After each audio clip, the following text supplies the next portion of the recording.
Brahma Don Bosco school पासआव बेयाव थानाय सोरबा सोरबाथ' आंखौ सिनायखायो जेरै बेट्रिक सोमखोर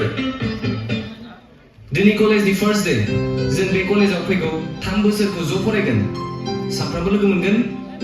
सुखु फरायलायगोन फैसालि नों बेयाव बहा थाङोमोन बे साननैसोआव जोंनावबो फैयाखै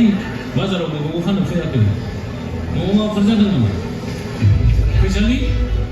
फैसालि उठथ'लै फैसालि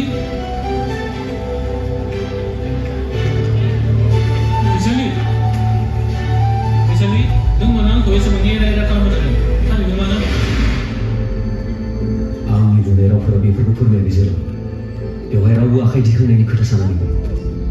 आफादाव जायफोर लबिया दिपकफोर दङ बिसोरो आफादखौ गारनानै ओंखारबायानो सोरबाया राजखान्थि लिडार सोरबाया थिखादार सोरबाया जुवार मुदार जाहैबाय आंनि सोंनाया बिसोर दा जों मा खालामनांगौ